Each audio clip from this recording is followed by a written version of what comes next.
Okay, this is the scrublands that I've been working with in Rhode Island, in Providence, next to a highway, a kind of abandoned area. There's a truck there. You can see little bits of debris that are scattered among various kinds of fungi that are in the area.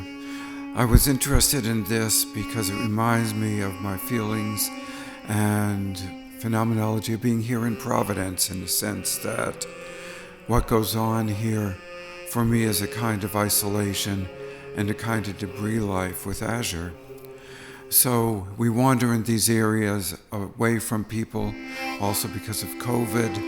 And in this case, you can see these puffballs that are growing in this abandoned lot. But what we were most interested in was what was around and beneath the puffballs, and in fact looking forward to examining a kind of microbiome that we could take back to the house here. And these are shots from that. So these are small specimens that were gathered in the area. I tried to use a microscope on it, but the problem is the microscope wasn't able to work properly with the cameras I had. So while I was able to see what was going on in this area, I wasn't able to photograph it except with the 32 times digital camera, which is what you have here. There are very small animals in here, beetle larvae, which we were able to identify somewhat. And there were some also moving protozoa that seemed to be paramecia, but we weren't really able to tell from the distance. We left this biome alone for a while, and then it started to develop a film on the surface. And I had identified at this point so much with these microorganisms that I didn't want anything to happen to them. So here we have Azure, who is aiding me in this, and we're taking out, there's this picture of the film on the surface, which would have killed the things beneath it. It's some kind of a growth, but it wasn't what we were looking at. So we wanted to take this out and return it to the world.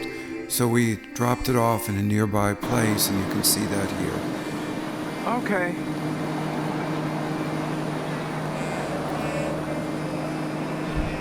This is an area where there were slime molds that were found. So we're dropping this in that area. It's not the same one as where we had been before. It was too difficult to carry the jar over there.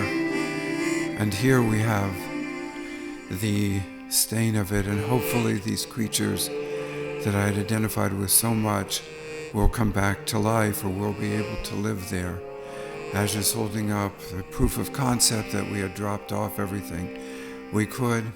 She also used the water there for cleaning out the bowl so that the specimens or what else might have remained there would have been able to have survived as well. And this is just looking at the area after the water had been poured there.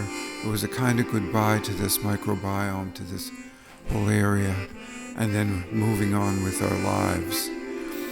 So there's a kind of a funnel effect going from the world at large to this tiny kind of area that we examined repeatedly over and over again, and then leaving this area that we repeatedly examined, bringing back a specimen, letting it live for close to a week in our place, and then returning it, hopefully to the natural world, where hopefully it would be able to survive a little bit longer given the winter.